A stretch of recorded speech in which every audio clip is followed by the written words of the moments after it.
The world is a global village.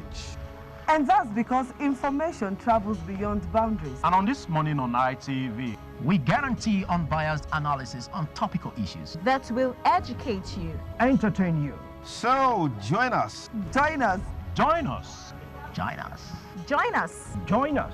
Every Sunday to Thursday, 7 a.m. to 10 a.m. on your ultimate news and current affairs program on television. This morning on ITV TMI. Join us. Wonderful Wednesday morning it is, and there's no better time to get talking than now that I have my guests with me, two gentlemen, to help us create a perspective for this discussion this morning. Just to let you know that in a bit we'll put up a number to which you can send SMS and WhatsApp contributions in such a way that we can make the conversation here as interactive as it can get. Just from my immediate left, I have Bishop Austin Igbasa. He's a brilliant and very incisive public affairs commentator. Thank you for coming on the program. Thank you for having me. Good morning, viewers. And next to him is Dr. Patrick Awosage, legal practitioner and public affairs commentator as well. We also appreciate you coming on the program. It's my pleasure. Thank you for having me. And hello, viewers at home. I think I need to appreciate the will with which you beat the gridlock on this express road, the Benin Lagos Express Road this morning. It takes a lot of determination to do probably that. Probably because Bishop is waiting for me. The angels have to clear the road. I'm telling you. All right, gentlemen, let's get talking. I'd love to begin with you, Patrick. Of course, you're a lawyer. When the Supreme Court has delivered judgment on a case, naturally that brings closure to that case. Absolutely. But the reactions that have trailed the Imo State governorship election makes it look like there's still an option open, legally speaking. There's no option. That's why it's supreme. When you say supreme, it's the final. It's the final. That's it. There's nothing anybody can do now. From what concerns folks could have said, there are times you could have situations whereby, there was some, you have some dissenting judgments and all of that, trying to look over it again. But it was a unanimous, decision. So it then means that the entire panel folks took that decision and they deemed it wise to toy that part. They have toyed, as it were. So in all, there is nothing anybody can do. Probably, maybe you have dissenting judgment, maybe 2 said okay, or 3 just said, and then, or 4, as the case may be. You have some reasons, some concerns. Now, to see, we can reapply back to the Supreme Court to see if they could check through again. It's just an application by way of trying to see if they can use their legal eyes to see if there was something that was not done, and then, but it's a very rare situation that you could even come by that. And I don't think before the court could come up with a judgment, it has taken so much, and they have gone that's a rigorous process. It's a very serious one. It's like sending somebody to heaven and say, come back, and and come and give us some. It doesn't really, because before you come up with that, because if that, now these 2 things are involved now. If peradventure it is deemed that, if it is from what it is, if the Supreme Court perhaps erred, so to speak, it will be corrected in subsequent judgment. That is how it will look like. Not that they will now overrule themselves and say, well, we erred. Then what have you done ab initio? It then makes it, everybody can now begin to reapply to Supreme Court. It set a bad precedent. Even for past judgments. Yes, and I say probably what happened hitherto in time past. I mean, but that again is the interesting element in this discussion that we're having right now. Because on Monday, incidentally, the national leadership of the People's Democratic Party, of course, the leading opposition party in this country, gathered in Abuja. In the course of that rally, or protest as they called it, the national chairman of the party, Prince Uche Secondus, strongly urged the Supreme Court to, at some point, make efforts to revisit these judgments. And then I've heard lawyers on the sidelines saying that we have had 1 or 2 instances in this country where certain cases, some of them perhaps of this nature, were revisited. And the judgment was now different from what had originally been delivered. Is there any chance with this one, for example? Like I did said, from the way it is, we are not looking at we all look at things and we see differently. Differently, right. I'm not, except you are one of them. You cannot really see what they are seeing. Okay. You understand what I'm saying? Whatever it is they're saying. Whatever it is they are saying, you are a lawyer, I'm a lawyer, you will just go there and do your work. I don't agree. Personally, I don't agree with that judgment. I have deemed it, what is this? In my own personal capacity. As a Nigerian. As a Nigerian, not just as a Nigerian, as a lawyer too. I have my grievances, I have my, that's why you have opposing lawyers. Lawyers represented him, you have lawyers represented Zodima, and as the case may be. I'm not seeing it clearly. You understand? Why is it like this? But again, perhaps if I'm sitting as a judge or a justice of the perspective might be different. Absolutely. So the you that is, because I will be defending my client, but maybe lopsided defending my client, because I want my client to win. I want, you know, I think we should do. I'm always on my client, and I won't see the other side. Okay. So that's why you have opposing lawyers. But in all, in my personal views, very personal view, I don't think, you know, that, you know, should have been in that way. But I am not the Supreme Court. Right. And we must respect and hallow the Supreme Court. But it must be subjected to proper analysis, that's the way it's been done now today.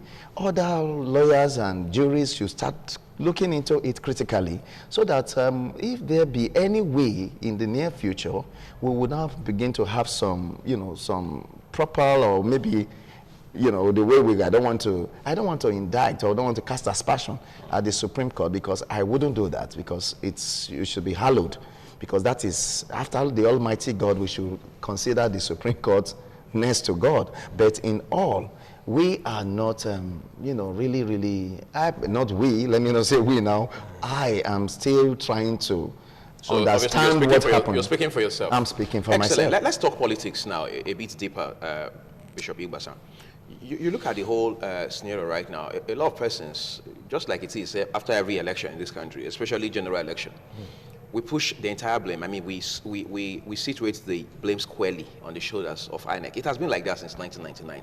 We have had people go to court, whether during presidential elections, governorship elections, across strata.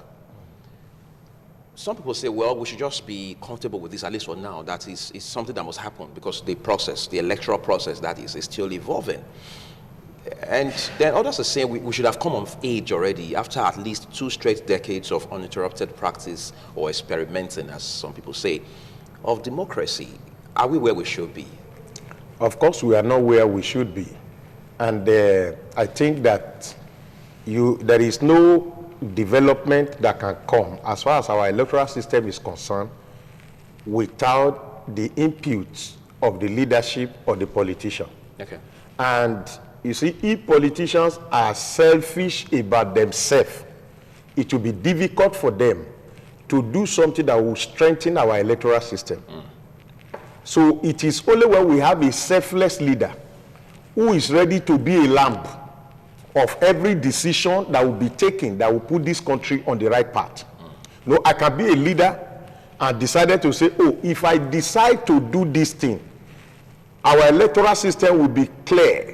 And if I feel that people might not vote for me, going that direction, I might feel that I will shoot myself on my foot. Okay. So let me operate with Ozugabuyaya, and let it still be status quo. Do we have an English word equivalent? Yes, status quo. Okay. That is what is meant by Ozugabuyaya. Ozugabuyaya means the more you look, the less you see. Okay. I see the truth, I will call the lie, I will call it truth. I will paint it, I will cosmetically design it so that everybody will accept it as truth. When you compare, if you compare 2019 election with 2015 election, to all Nigerians, if you go around, you will see that so many people felt disappointed.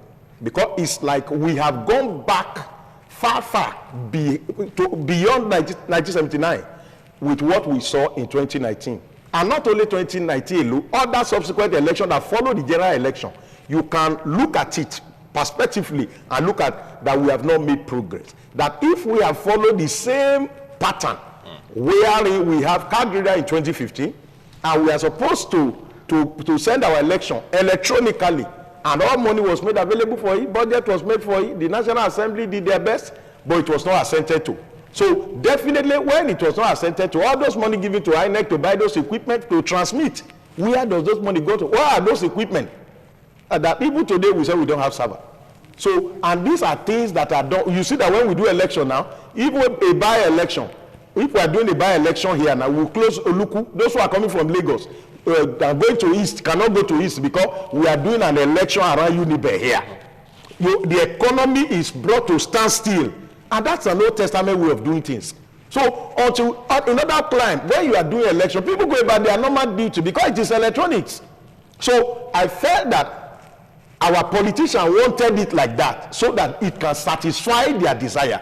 They wanted it like that until we have a selfless leader who decides to say, if the people want me, I'm there. If they don't want me, I'm not there. But let me do something that will go beyond, that will make posterity to know that I have advanced the country beyond. It is not this kind of election we said we are having, that electioners are, if they are won, they have decided a two strategy of winning election. You win that day either through hook or crook, or you arrange yourself in judiciary, and at the end of the day, you will see that whatever is your desire, it goes to the highest bidder. Whatever you desire will eventually come up after the election. That some people say, okay, you go ahead.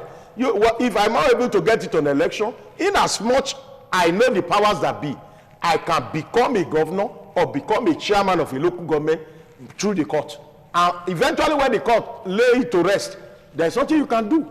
But one thing is very sure, that even in my place, they said somebody that is singing a song that is not sweet, that is not palatable, that is not melodious.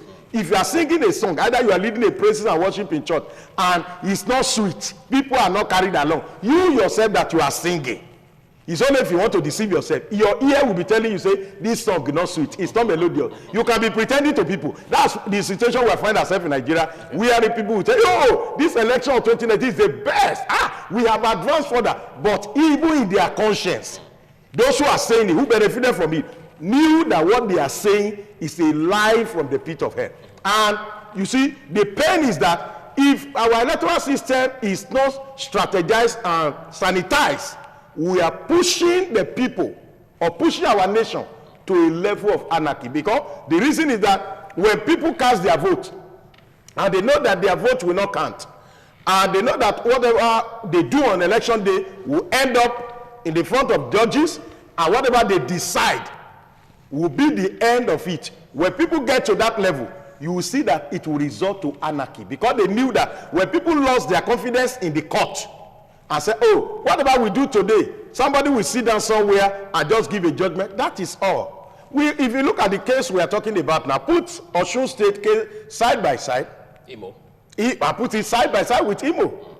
At the end of the day, the same court that said they don't have power to calculate election and give judgment, that is to do the work of INEC. In Osun, is the same court today who calculated for Hope Uzodinma, and it is happening in our broad daylight. And the court, those of us who are not lawyers, they say we are not learned, we don't know about it. But I know for sure that the Constitution of Nigeria is open to every person, and all the English are spelled out. And even the Electoral Act is to the layman. We can be able to pinpoint some few things, because you can't tell me now. I'm going to ask you something about the Electoral Act, because that has become as controversial as the word sounds. But let me talk to Patrick again quickly. You know, most times when cases go to courts, the impression, I mean, one of the things you get to learn in the middle of the court process, whether it's tribunal, appeal, or Supreme Court, is that the flaw is fundamental. The flaws with the electoral process, with the elections themselves, the flaws are fundamental in such a way that they have to do with the election process. Sometimes you even hear things like pre-election matters, for example, which means that at that point, whatever the outcome may be, you cannot blame the court for it. Absolutely. However, we have come to a point in this country where we just find a way to apportion blame to the judiciary, because we feel the judiciary has not done certain things that it ought to have done. What exactly should be the role of the judiciary in a democracy such as we have, especially where you realize that realistically many of the election cases will end up in courts? They interpret the law. As it is. They interpret the law as it is, and there are cases wherein they could, create some leeways for things to happen or things to be. You see, you cannot blame the judiciary solely, in as much as we cannot shy away from responsibility. Okay. I think as it stands, you can say, well, they are part of the country. We all live here. So whether it goes well or goes bad, it's going to affect every one of us. So the truth is that we have a faulty system. You know, like from the biblical verse that says, if the foundation be destroyed, what then will the righteous do? So in other words, we have a faulty foundation. You cannot expect sound judgment from a faulty system. You know, we talked about, like what Bishop talked about, you know, these are realities. These are truths that we cannot wish away. We cannot just play down. You are talking about an election that is manipulated, and you have limited time to evaluate evidence as a judge. How will you come by all of this? Then you will spend all your time attending to trivial matters. So these are the issues. So we should find a way. I think the lawmaking body, the Senate as it were, and we should come. Like I've said before, it's not an issue of the Senate, the judiciary, the executive. Nigerians should come out and speak for themselves. We own this country. You think Nigerians are not doing that already? They are not doing enough. Okay, they are not doing enough. They are not doing enough. It's not to talk. You know, Nigerians were the happiest people on planet Earth, as it has been said.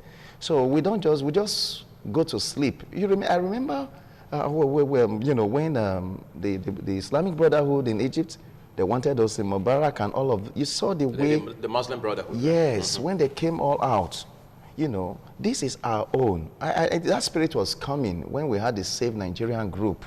I remember in the times of Yaradua, and when Jonathan Goodluck wasn't sworn in and Nigerians were not happy. We do not have a vice president that cannot be, you know, Nigerians started talking, the likes of Wale Soyinka and everybody coming out. You see, the spirit was high, and Nigerians were coming together, you know, in Lagos and everywhere in the country, that people were talking. No, I'm not advocating violence. I'm not saying you should go on the street and start protesting, as it were. You're probably saying Nigerians should enforce their rights. Yes, you should be more concerned. You should be more concerned. Look, this is not working. Okay. The Imo State, for instance, now, they know what. You see, if we're talking of election, I can see people crying. Now, you can see people crying. I must tell you the truth. In my personal, I don't personally like the governor. I mean, the Emeka, I didn't like it because of certain things I saw him, you know, he had done in the course of his carrying out his duties. While as the governor? Yes, while as the governor then. I didn't really like that, but I could see that his people, to a very large extent, they loved him. So I'm not part of them. I don't know what they have seen in him and why they were crying like that. It depicts to say that this is not a reflection of what we bargained. But again, the law does not have a place for emotions. Right? I'm not talking of the law having a place for emotion. It's people that voted, right? It's people. The law does not have a place for emotion, obviously. The law, we're not talking of emotion to play on the emotion of the people. That's not what we're saying. But we are looking at it. What went wrong? What happened? A man from the 4th position, he came 4th, and now we're talking about the 388. You know, I'm trying to look at it. I'm still learning. I'm a young man learning. So you learn from the elders. Probably as I journey through my learning process, I will be able to come to find solution. But I'm only looking at it. Now, we saw how the Americans responded to what Donald Trump did in the hitting of the Iranian leader. General. You saw what they did. Right. Some of them, a handful of them said no. But you can see some others saying yes. You can see, you can assess by listening to them. Those that rose to the defense of Donald J. Trump, they will tell you why. It's not just like everybody saying no, you know. You will not get, it's this opposition that is actually fighting to say one or two things. Not that the average person is really, they are wanting the honor of America back. This guy has been able to put food on their table. He's going to create jobs. He's helping us. So I think this man is doing well. I'm not interested in what, you know, you could see that. So it's still a reflection of what will happen in the election. So if you are not a popular candidate, you should not win an election. So from the way it is now, I may not be popular, then I could win. So what is this? These are the issues. It's not just a judicial issue. Yes. That is the angle I'm looking at. I think many of the lawyers I've spoken to about these issues, they share the same opinion. But I'd also talked to a very respected constitutional lawyer, Barrister I.B. Thomas, about these issues. And he talked about, for example, how that the Supreme Court, according to him, obviously, does not dabble into mathematics, especially where election matters are concerned. Maybe those are some issues we want to look at with you, Patrick, in a bit. But let me talk to Austin here. A lot of persons believe that most of these problems we deal with regarding elections in this country, they start from within the political parties themselves. Because they say garbage in, garbage out in computer science, right? So you cannot have an excellent outcome if you don't get it right at the party level, right? From the congresses and all of those processes, the primaries within the parties themselves. Do we really have politicians who have the interest of this country at heart enough? Starting from the criteria with which they even pick candidates, for example, because he who must come to equity must come with clear hands, right? Yeah. If the political parties do not have the interest of the nation at heart, if the overriding objective is not to throw up the best hands to do the job, people with capacity, proven integrity, excellent track record of performance in whatever capacity, public or private, for example, how then do you expect an electoral process, an election outcome that will be excellent and robust and vibrant and focused and result-oriented? So many things are involved. Number one is that political parties in Nigeria are not ideologically driven. And that's the problem, isn't it? Yeah, they are not ideologically driven.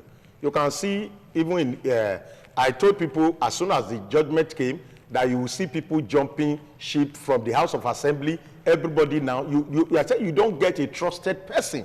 Now I said you will see that people will begin to scramble for, I want to be deputy speaker, I want to be this, within few hours. Now, that is the kind of politicians we have in Nigeria, and it is so painful. That also, the political parties themselves are, there is no founding for the party. So if Barrister is the one who is the money bag for that party, he has the final say over what happened there. And he can do that saying from the comfort of his bedroom. Without going from anywhere. He can do that on text message and determine who becomes who within the party, even if it is not the choice of the people within the political party. He becomes the final say. Whatever he says become a law. Everybody run around him because he is the owner of the party, so to say. Either he goes to school or he doesn't go to school. It's not an issue. Either who is choosing is going to do well or not going to do well. What is important is that the man is the bag, is the pillar of the party. He determines what happened. He's the one that put food on the table of all the urchins and all the people that are involved. So he can remove anybody. He can make somebody to sit down. He can make somebody uncomfortable. That is the kind of politics we have. And it's painful that some of us seated here, despite that I'm a clergy, we have done some things in this state that we felt, oh, let us have a paradigm shift. And we supported some persons. And we told them, oh, let there be a shift from what we used to have before. And so many of them said sweet things, but eventually when they got to power, we now see the real color. Because life is a Lipton tea. And Lipton will not give you his color until when you see hot water. Okay. And that is why you see so many people who clap. You know, if somebody watching and say, oh, I sabi play pass a coach. He's the one that is the coach. He's the one that is the best player. But by the time they come on board, you not discover. Single-handedly, we sat down, we said, somebody in this stage will become this and that. At the end of the day, we discover that what we want to correct at that time, we now have something worse. So what I'm saying is that the political parties in Nigeria are not built on ideology. Okay. And secondly, it is being determined by the person who has the financial muscle to determine what happened. Now, it makes it that people don't have a say within the party. It is only one man, one woman that is able to have that weight that determines what happened. It is not going to be a general view of, oh, democracy is the government of the people, by the people, for the people. No, it's not run like that in Nigeria. It's determined by one man or one woman who has the muscle, who determines who comes to come and take over whatever. And whatever the man say or that woman becomes a law. Whatever is the constitution of all political parties in Nigeria today does not matter as far as who dictates what happened within the party. So this is a major problem. Now, to solve it, we can't solve it from politicians because politicians are not ready to change. They are not ready to change. They will tell you, I give you an example just now. A governor who has just won through the Supreme Court and there's controversy everywhere is already appointing a commissioner of justice, not even with a recourse to the House of Assembly. Is that the rule that you can just appoint somebody to become a commissioner of justice? Now, somebody is starting on a foundation that is still 40. People have not accepted you. People say you are not the one we voted for. There is crisis here and there. But the first thing to do is that you begin to do some things that are against the laid down rule of democracy. Then where does that one? I heard the man said the day before yesterday that all this crisis going on everywhere is not because of his election, but because they want to topple the government of Buhari. A man who became governor few days ago now have a security report all over the country that he has to advise the president that the protest going on is to unseat the president. But some people would rather say that was a political statement, just to prove a point or something. I mean, no basis in terms of intelligence, for example. And that's what I'm saying. Is that supposed to be the norm? Now the president is seated. He is in power before you were brought in by Supreme Court. Now, must you be in position to have better information more than the man? You just came into the power and said they want to remove the president. Now it is sentimental. The attention is now taken that, oh, I'm president's son. I am fighting for president so that he can maintain his seat. Knowing fully well that what he's saying is just a statement that small children, imagine those who are in university looking at a chief executive of a state making such a frivolous statement. And these children, some of them in the school now, in Uniben and other school, are watching a chief executive officer of a state who's supposed to say something that when he says something, everybody knows that what he's saying is truth, is factual, is not something that is sentimental. Okay. But hearing that one from a man who just took over, he now have information at his disposal on how President Buhari will be removed. And he's not advising the president. He's not DG of SSS. He's not a national security advisor, but in his capacity now, he's not advising the president. They want to remove him. That is the plot. That is why he's not only taking over in Imo. People knew what happened in Imo is not to Imo people. We that are not Imo-lites. It's a shame to all of us in Africa from the black world that somebody is number 4 can just come and become number 1 over the night, and you now want the people to clap. People that knew who they voted for. So will you expect such a statement from a chief executive officer to satisfy the heart of a president? That if I talk like that, oh, I'll be in the good book of the president. But is that statement the truth on the ground? Do people want to remove President Buhari, and that's why they are doing protests? Okay. That is not the issue. But what I'm saying is that if we're going to correct that, the only correction we can get is from the INEC. Okay, we're going to talk about INEC now because the focus essentially, it's on democratic institutions. We believe strongly as Nigerians, and of course, every now and then you hear even political analysts and those who follow political events in this country say that we can't get it right ever until we're able to build virile institutions, especially those institutions that are democratic in nature. And the ones that readily come to mind are INEC, for example, and of course the judiciary, because the rule of law must always be supreme. So we want to have that conversation further, but we would put a number on the screen for you to be able to call in on the program, and then of course lend your voice to the conversation that we're having this morning on TMI. We'll put that number up on the screen. You can call in, but please let's warn quickly that when you call in, stay on the issues. Don't cast aspersion, don't slick mud, don't castigate anybody. Just make your point as concise as possible, as decently as possible. And then, of course, we continue to have the conversation here on the program. Now, Patrick, when you look at the whole system as it stands today, politically speaking, right? INEC is the umpire. Nobody is fighting that. But it will appear at some point INEC becomes overwhelmed in such a way that certain things just happen at the 11th hour. Some people are saying it's a systemic problem, and as such, systemic problems are extremely difficult to tackle or to address. What exactly should we be doing about INEC in particular? Because, as they say, what touches one touches all. In the case of Nigeria, what touches INEC touches Nigeria as a country, touches Nigeria as a government, touches Nigeria as a people. So how do we get to beat INEC into line in the manner of speaking? By that I mean, how do we get to put INEC on the right footing in such a way that the institution known as INEC can become more sound, more vibrant, and then Nigerians can repose more confidence in INEC? Thank you very much. You see, from the words of Bishop, he just said something and said we are driven by, political parties are not driven by ideology. Okay. And you have money bags. You see, there's this thing about becoming so rich and making money. In Nigeria, it's like a farmland or someplace, a mining field where you make money. So the more money you have, the more you could control. Now, when you're talking of the INEC, as it were, they are answerable. They are appointed by government, as it were, and, you know, ideally, They were supposed to be independent in that regard. But the way it is, they're also answerable. And money controls a whole lot of things here. And that's just the truth. We can't shy away from that reality. Okay. So when we know, in order to really, we have to come back to the basics. We have to redefine set our priorities right. We have to begin to apportion, you hear things like all that matters is money, When you are a young man and you have some money, the kind of respect and accolades they level on you will be overwhelming.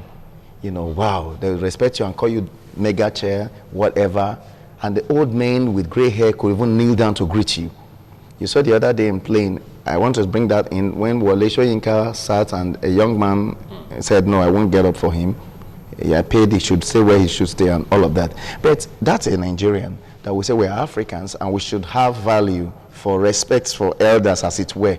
You saw Anthony Joshua prostrating before President Muhammadu Buhari and everybody. That's the African in him. But I saw a white guy giving his own, first class corner to an 88-year-old woman to stay. Okay. You see, showing respect. See, it asks me to do. You must. You see, this is what our priorities is. Our major problem. What are we looking at? Everybody seems to be talking about becoming rich. I want to buy the latest. I want to build the biggest house. There's this rat race on trying to becoming. And these have become the major problem. So getting INEC to work, we all have to come out and do the needful. I would say, like Fela said then, he will ask Nigerians to go and think seriously. What they want for 2 weeks. And then we'll come back. If we want to do things in certain ways, then we'll start doing it. Because it's not difficult. What we are talking about now is like Bishop is trying to do something there, and I'm doing it on the other hand. So there's no way we can make meaningful progress. So if we all come together and speak in one voice, and go back to the national anthem, I go over the national anthem and ask myself, is it for this country? Is it to serve Nigeria with all my... You're talking of service. We talk about it in our youth service. We talk about service and what do you call it now? Humility. And they say in the law school they say they're fit and proper. There's this and the academy in the university they tell you must be well grounded in character and capacity in terms of learning. Right. So these are things that have ordinarily should be. If this is what we were taught, it's like what we were taught in school. We are seeing the opposite, like you just mentioned. As trivial as it look, maybe like you casually said that's a political statement. It's one of those things. Why will a man in his caliber, in his status, forget that Uzodimma is not a little boy? Uzodimma is a father, if not a grandfather. A man in his status makes statement like that. That's caring. He's not a toddler. That's hate speech, if you permit me. Okay, come on now. Before we go into the dynamics of hate speech, I just to let our viewers know that we are currently experiencing a technical hitch with the audio for calls this morning. We're tackling it, and in the meantime, we would love you to use the number on the screen, SMS only number on the screen, and then of course there's that number is also for WhatsApp. So that number on the screen will give you the opportunity to send your SMS contribution, or better still, you can use WhatsApp to send your contributions. We're not taking calls this morning, as I said, obviously, because of the audio glitch that we're having, which of course we're also tackling at this moment. Please, let's do SMS and WhatsApp.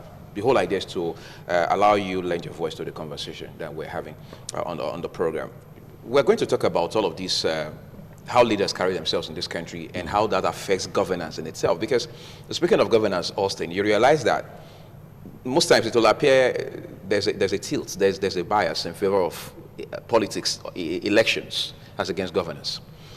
Some persons have even expressed the fear that most governors only spend the first 2 years at most, is their opinion. They spend the first 2 years of their first term in office building projects, pursuing the interest of the people overall. But from the third year into their first term in office, it has to be about the second term ticket, and so on and so forth. That will be a disservice to governance, right? Because in the end, it's clear that people are voted into office so they can bring in governance. So as we say here commonly, the dividends of democracy. If that is not done, apparently the purpose is defeated. Definitely, what happens is that we have so many people who wants to be in power that they really don't want to serve the people. Now, they know what it takes to be able to do a primary. Some persons go as far as selling their houses in Lagos, in other parts, in everywhere, because it has become a do or die affair. It's not about service. If it's about service, people, the extent at which politician goes to get to a particular seat, it won't have gotten to that level. Because if it's about coming to serve people, I won't want to hurt any other person. If the people want me, fine. If they don't want me, the people will speak.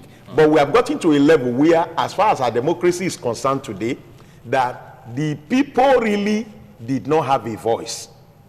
My barrister brother said here that Nigerians are not talking. And it is, you know that at this level now, even people that are talking, the few people talking, people see you and say, what are you talking about? Nigeria have gotten to a level, it's like when you are inside darkness and never take light for a long time, you will start reading newspaper. If you don't take for inside darkness, you go to read newspaper. People, somebody comes and say, boss, how you dey take it down? I say, my brother, my eye don't become torchlight. I don't become NEPA. My eyeball don't become NEPA to this thing. So we've gotten to a level, if you look at Nigerians, you see that we are not talking the way we're supposed to talk. Number one, fear has gripped a lot of people in this country that, oh, we cannot talk. But hasn't that always been the case? Because people say, he made allusion to the fact that Nigerians are reported to be the happiest people in the world. I mean, that's a report that's been a long time coming. It will appear Nigerians are more of live and let's live.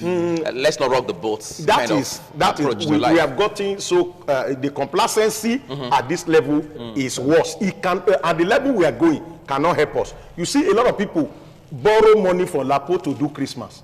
And yet they were inside market to buy fowl. These are people that are supposed to ordinarily supposed to just live by that little bit, but because Nigerians they are the happiest people, they want to be happy even when they are not happy. No matter the price. No matter the price, they want to be happy even when it is not well with them. They say it is well. When they're supposed to complain about something, they don't complain about it. And if you look at it, our leaders have been able to study that Nigerians, whatever you give them, in as much you stand your ground, we will get adjusted to it. 84 naira per liter, 140 something. We got adjusted to it because they've been able to do a research on their follower that if you're able to satisfy your few set of people, you can take the masses for granted. Now those set of people you have will talk for you. Have you ever watched it that there is no protest since 2015 now? That when you do one protest, there will be a counter protest. How do we arrive at that place? Before this time, we used to have protests. People will protest, and at the end of the day, you know, the same set of people that protest in this country today, they are the ones that stop people from protesting. That we have marched to National Assembly and stand and said, this is our view. And the leadership of National Assembly come out and look at what we have said. Okay, we have seen it. Okay, submit your letter. But today, those things are not happening again. If you call somebody now, say, come, let us go to Ring Road, go and protest. Say, my brother, I have my life to live. This kobo, where they get now, make they live like that. Let me live on hunger. And do you know that this level of complacency is not going to help us? Because, number one, every aspect of our institutions now are now being overwhelmed. Being overwhelmed. INEC overwhelmed. My brother talking about INEC under a leadership, and also they are reporting. They are not independent. They are reporting. They get their funds from somewhere. So, and definitely you are going to bow. The CJS said something. Said you cannot expect somebody that is paying you not to be able to have a control over you. That since we are not autonomous, we request for money. So somebody that gives you money have a say over you, either to make you dry if you want to do your conscience, and you will not learn your lesson in the hard way. So how do we arrive at this place? You look at it that our leaders, they know that they are not coming to govern. That's why you see, somebody was talking the other day, and they said, somebody got to someone's office and said, let us pray, but this is a political career. He said, no, there is no need for prayer. He said, I don't already reach there. He told the pastor that want to pray for him. Say, don't need to pray, sir. Even the wife said, don't pray. You don't need to pray. No, this one don't need prayer. We have gotten to a level where even our electoral process does not matter, because those who know how they know their way, they know how to get in there. How do we begin to revisit this one? We look at how do we appoint our INEC chairman. That one must come with sincerity. I give you an example of a president that appointed an INEC chairman he has never met physically. What is the mindset of that president? The president is that this person they recommended to me that can do this work well, I don't want him to do my bidding. I want him to do the bidding of Nigeria. That, if not, I can't. Have you seen any governor appoint anybody from opposition as commissioner of finance? Let us see that politician. Let us see that governor who will bring somebody from opposition and say, you, Mr. F, you are from Labour Party. Come and be my commissioner of finance. That is when you will see, you want to know if governance, if it is about governance, that you see somebody who say, oh, let an opposition be in charge of the post. Okay, now you're talking about capacity over emotions or ethnicity or as it were, the partisan. But let's talk about something now. We have contributions coming through already using the number on your screen right now for both WhatsApp and SMS. Good morning, ITV. My name is Chooks. If Nigeria must move forward, INEC's officials, Chief Justice, and Attorney General must be voted as governors and presidents. You know, I think the point this gentleman is making, Chooks, is that these people have to be elected as against being appointed. Like he was talking about the Chief Justice, I mean the CJN, Chief Justice of Nigeria, for example, a while ago. Whether or not that is possible, I think it's something we're going to leave right in front of lawyers like Barrister Patrick Awosage, because people are saying, why don't you also elect the Chief Justice of Nigeria? Why do we need to have a president or the president appoint the CJ? And then, of course, Bishop here talked about autonomy for the judiciary, because he says that will make a whole lot of difference. It will be able to make it possible for setting a level of independence to be achieved along that line. But let's talk about Nigerians again. You go to Twitter, for example, you go to Instagram and Facebook, you see Nigerians talking about all of these issues. That's where you even realize that many people follow the issues. They have a handle on many of the issues. But are social media platforms enough to push the conversation about our national interest in this country? It's not enough. You know, a lot of people win elections and they sworn in governors on social media. So that my friends in the US, I know them. So would your government house also be on social media? That's what we're saying. So it's not enough. It's not enough to just come up there. Like what this fellow has said, I think it's a good thing to think like that. It's not feasible, is it? No. That's not the issue. What is belief is that when you vote in the AGF, you know, you vote in the CJN, you know, like that. That's not it. That's not what will make the situation better. Yes. You understand? It will only make him to be more, you know, let me say, he will make him corrupt, because absolute power corrupt absolutely. You know, that's not what we are looking at. We are looking at, see, even if you appoint me, it can be created in a way that I don't have to dance to your tune. You don't have the power. Just like when, I remember what happened when President Jonathan had issues with the former the central bank governor, Emir of Kano now, Lamido Sanusi. You know, there was this, you cannot remove him. You need to go through the Senate. There are certain rules, and, you know, you can put some stops on the way, some stops to ensure that office is protected. Not the way I hire you, I fire you. You know, it shouldn't be like that. So instead, you can appoint anybody. That's not a problem. But this person, their office should be sacrosanct, should be protected. So like just the CJN, you remember when Onogen had issues and they said we're going to remove Onogen and all of that.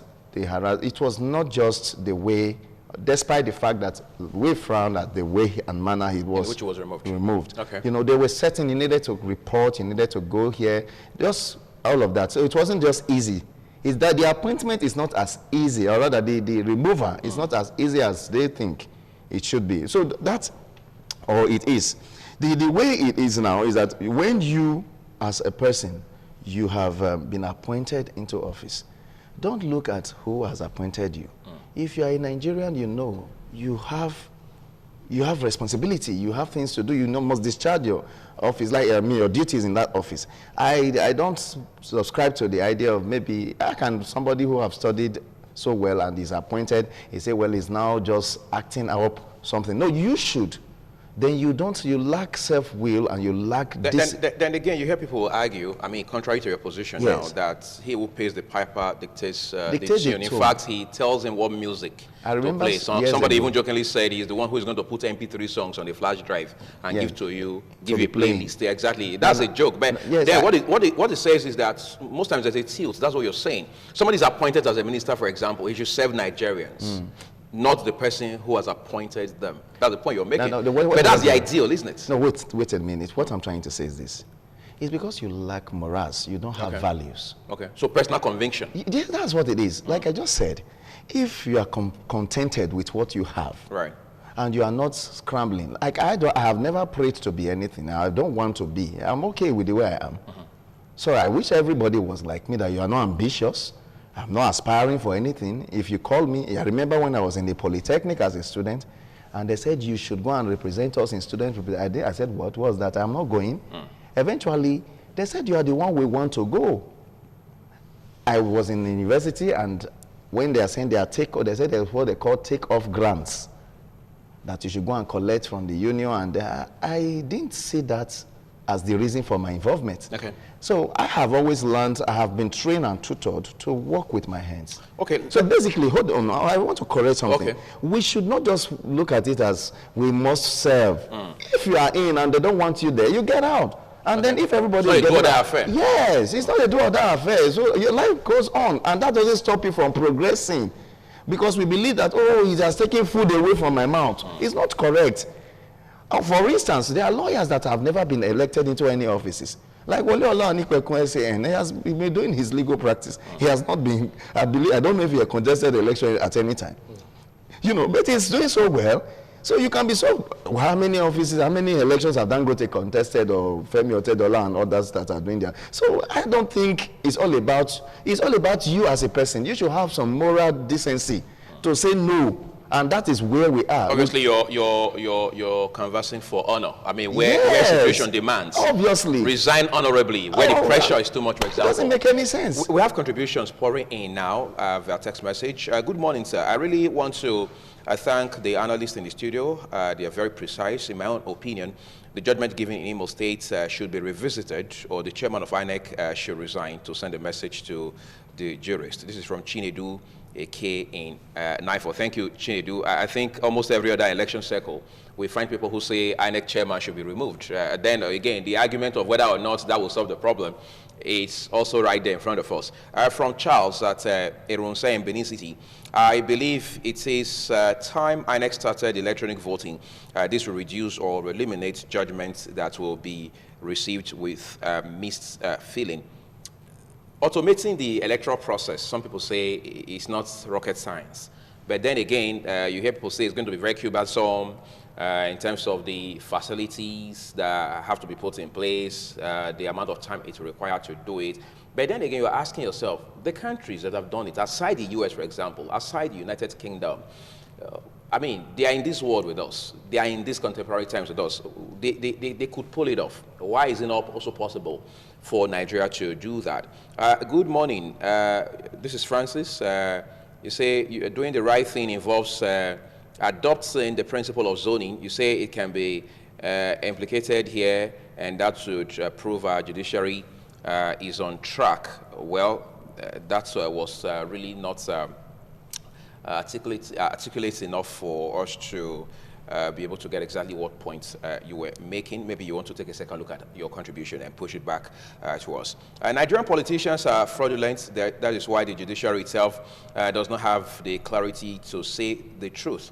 You say we are shocked on the Supreme Court judgment. That means there is no hope for the common man before the law. You say, okay, the court is something. There's a word there.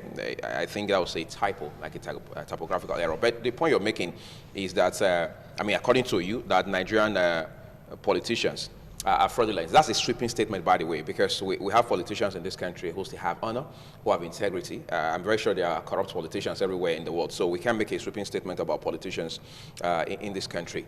Let's talk about institutions proper now as we begin to proffer solutions to all of these problems. People would always talk about weak institutions in Africa, weak institutions in Nigeria. Why are we so associated with weak institutions. Yet this is a continent, this is a country in particular with strong men who have proven themselves in a wide range of fields of endeavor.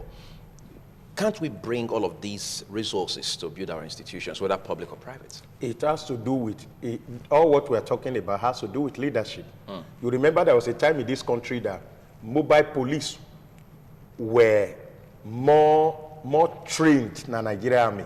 And somebody in leadership decided to say, oh, before these people take over, everything was whittled down. That police today, they are more or less dropped to the back. They are just like, if you see a police or you see a soldier now, a policeman is just like a civilian. We are soldiers.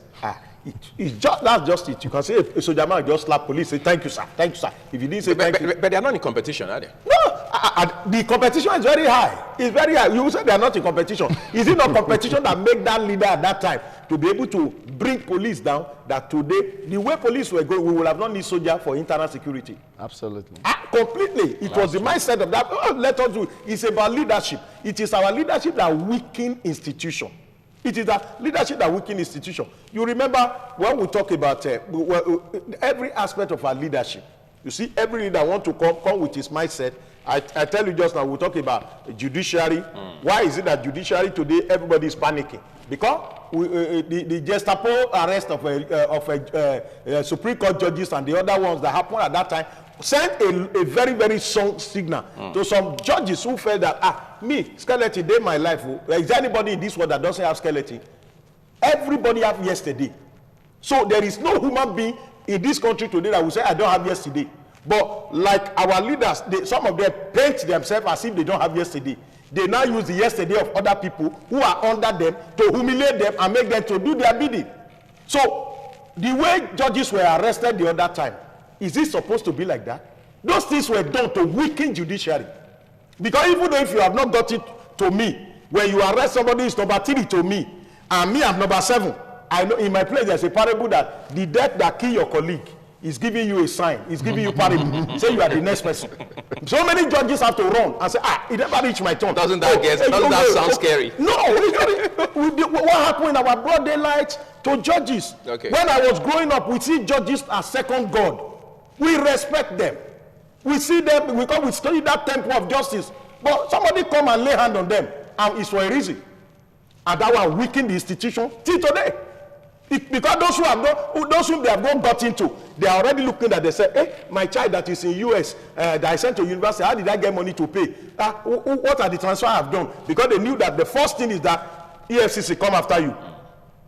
Not for the sake of bringing you out as a corrupt person, but because you are going to be made to do something that the powers that be want. So what we think is that it is about our leadership. They weaken institution. Okay, we are talking about giving an answer to electoral process. If the answer had been given by the president to the electoral act that was put before him, some of the things we have in 2019 election will have not happened. Because we will be able to transmit. I give you an example. There is a professor that was a returning officer somewhere. I was coming, and people have to double cross him and give him slap. Give him a lot of slap and say, lie down. Where is the result in your hand? Oh yeah, prof, put it in your mouth and begin to eat. He started eating it, and they gave their own result sheet and say, oh yeah, begin to fill here and sign. And the prof had to do it because of the fear of his life. But if the electoral act has been signed, right from the polling booth, we will have sent the result there biometrically. Each political party agent will have biometrically signed, and there will not be need to attack any professor on the way. So many lives that got lost and so many things that happened will have not happened in 2019 if that electoral act was assented to. I give you an example. In the time 2015, it was 48 hours to election that some things were signed just for the sake of sanity, so that the electoral process will not involve life. Look at the appointment of INEC officers. The INEC chairman. INEC chairman ought not to come from the region where the sitting president ought to come. That is the law. But today, a man will speak from somewhere, because the reason why that law was there is that so that the man will be an unbiased empire. If I make my brother assistant pastor in the church and I'm a bishop, if I do something wrong, my brother will have to champion my cause, because number one, he wouldn't want me to leave that seat. The reason why the law was there is that they knew that somebody can be biased and say, Mr. A, Nigeria is across ethnic line, religious line. Not even our CJN said Saturday and Sunday is given to Christian. You expect such a statement from Chief Justice of Nigeria? Then that shows you that any case that had to come to his table that has to do with Christian, he might be biased if he can open his mouth and say that one publicly. But there are offices. That's only speculative. I mean, it's not I'm talking of. I don't talk on speculation. I talk on. No, what I'm saying is whether or not that statement you subscribe, you are attributing to him and influence his judgment. If I'm able to say some part of the country religious line, they benefited so much from the colonial master. Okay. So now we should balance it and all the rest of them. It shows that I can be biased if I have a case that have to stand before me. And I say to you that some of the things that happen afterward, after the shout of Emeka Ihedioha matter, matter, there are a lot of things that will have happened to other judgments. Okay. But the shout of people at that moment. And I say to you now, how many judges today are giving judgment against the government? But our joy now is that we still have some few judges who gave some judgment that government did not obey. That they are giving that judgment that government did not obey shows that we still have some judges who decide that they will do they will do what is in their conscience and what is right. I give you an example of Professor Nwosu in the days of Babangida. He is an Igbo man. Naturally he's supposed to love money.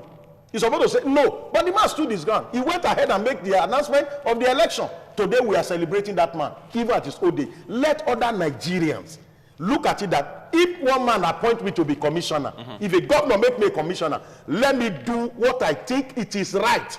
I give you an example. During the time of Chief Lucky Igbeneghu in this state, Barrister Harry Dagbon was almost, I think, he's the only opposition local government chairman in Ego. And within that time, the work he did in Ego is still speaking to today. He was not muzzled. He was not, the government of the day did not perforate him as a chairman of a local government. That road you see at Uwelu, interlocking tie, was done by, so many things were done by him there.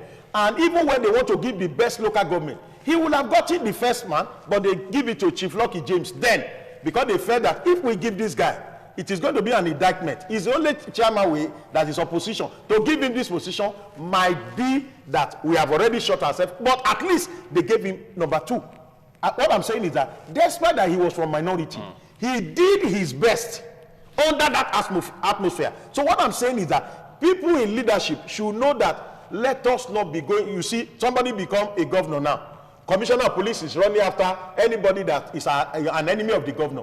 Not knowing that professional work of a policeman is not to satisfy a sitting governor or a sitting president. It's to do the bidding. I'm giving you an example. Exactly, it's to stay political. I mean, he has to stay on the fence. You remember people like Omojola when they were CP here? Yes. People like this other guy. We're going to take a quick break now. You know, Bishop Austin Igbansa is always very, very loaded when we discuss issues of public interest like this. We're going to tie it up very soon, but let's take this one quickly. It says in 2023, INEC will just collate names of contestants and send to Supreme Court. The court will then select and announce the winner. It's okay, at least save me from the long queue polling unit. This is from Peter. No, Peter, that's totally wrong. I mean, nothing is further from the truth. INEC cannot collate names and send to Supreme Court.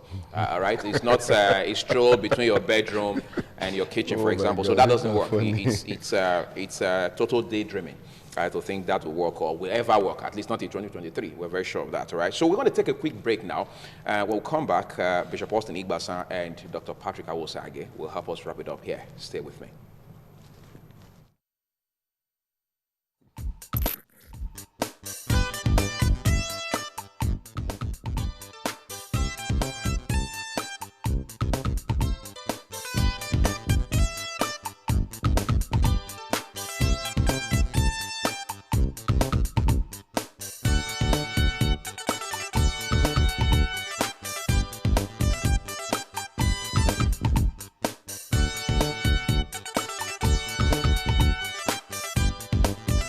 Okay, now time to spend the next few minutes concluding the conversation I started with my two guests a while earlier. But let's just begin with the contributions coming through this morning on the show.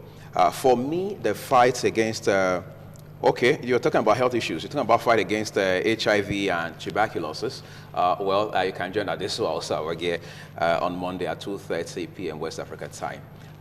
On the health program, so you can talk about HIV and TB very extensively. Good morning, sir. In my own opinion, until monetary value is taken away from our political appointments in Nigeria, or at least is reduced the public servants' salaries are reduced to, I guess you're trying to say, until we create a situation or a system where elected officers are put on the same scale as public servants or civil servants in this country, we may not be able to make a lot of progress. You know, some persons have also advocated that, Bishop. They've said that politicians, whether they are at the federal or local level, should be paid using the same scale as we do for civil servants. Is that feasible? This is 2020. Our own is, you know, I always make a parable. I said, they said, you have not begged a madman. You are begging the native doctor that want to give him medicine. Okay. To make medicine to give to Christmas, it's not difficult. Okay. But for the Christmas to swallow it, even if you go to Ring Road and pack people and say, open his mouth and pour it, the power to sip it in is the discretion of the madman. So for us to say something now is not the issue. Okay. The people that are power broker who will implement it will not allow it to see the light of the day. Now, if you put that one side by side with the salary of a civil servant, definitely the fight to become to become what will disappear. Okay. Because if somebody, we have seen in I think Vice President or President the first time said they donated their salary to Northeast people. But we know that their salary is like 1 million, 2 million, less than that. But what is making people to sit in that position is not the salary. So if you eventually say you cut the salary of a governor to 30,000 or 50,000, he will clap and say amen. But the security vote that is coming, you don't have power to scrutinize what comes to his pocket, or how he make use of it. And so our law is faulty as far as that is concerned. You know, they will be excited, say, oh, lawmaker turn our salary to 5,000. But they knew that if you are coming to inspect something in this office today, that you are receiving people from National Assembly, you will part with some amount of money, not to even talking of the hotel where you put them, and the envelope that will go with them, and also the allowances. You know how much they used to collect newspaper? They can't buy newspaper like us. Their newspaper is like it's not printed it's printed in heaven, not in this world. So the wardrobe, no, they won't struggle with that. If you say bring their salary. So what you're saying is it's not just about the salary. It's not about the salary. It's about the other perks, the allowances that are attached to it. That are combined. These are the only issues that follow it. Good morning, presenter. The judgment in Imo State is one-sided judgment because the APC in power. Okay, you say how can somebody who came fourth become first? That's what you're saying. That's the question that a lot of people have been asking, but we understand that there were some other technicalities that the Apex Court had to adopt by way of coming to this conclusion as far as this judgment is concerned. I'm Harrison from Ekpoma. The drama that just happened in Imo shows that politicians don't care about Nigerians at all. This is robbery, and you say, and the biggest fraud committed so far. What they don't know is that indirectly, they are dividing Nigeria into ethnic and political lines. And very soon, okay, well, you can't say that about this country because what everybody's concerned about right now is how to strengthen this country. And I think what we should realize is, for the fact that you're still in this country, whatever happens to Nigeria affects everyone, including those in government, by the way. So let's watch our words, let's rein in our emotions. There is no more arguing on politics in our country. The reason is that those in authority are not eager to listen.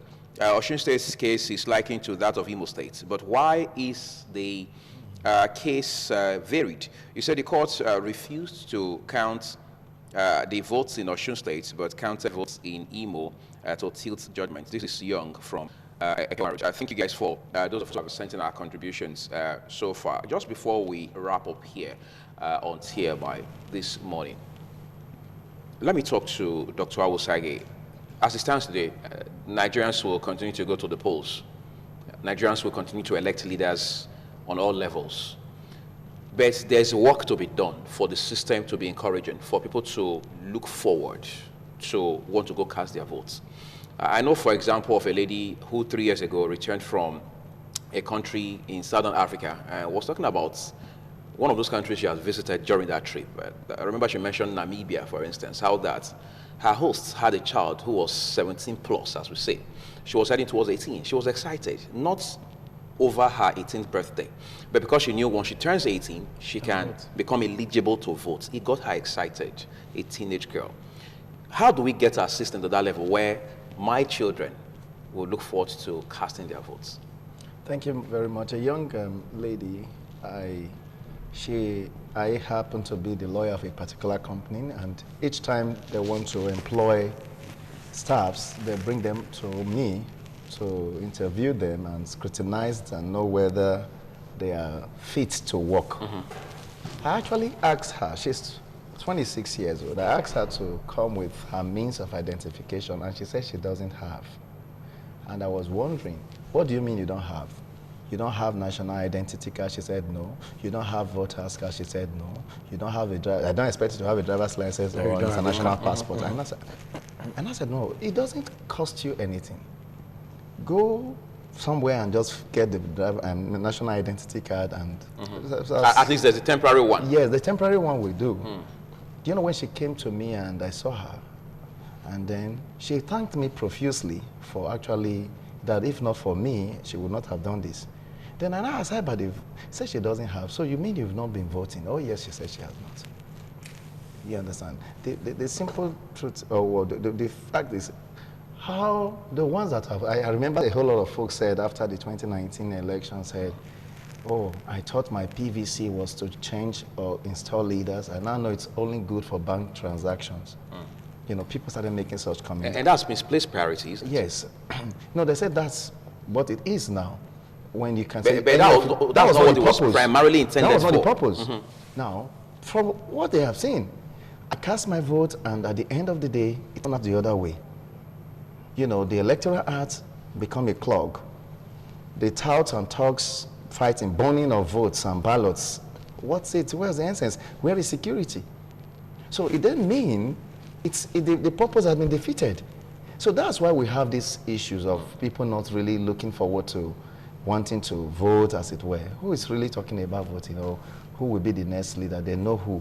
If it's not Oyi, it could be Bishop, it could be any other person. We know. So going forward, we have to make efforts to change that. The going forward now, we have to come back. Like I said, if the foundation is destroyed, it's a boil down on foundation. Where are we? What are we looking forward?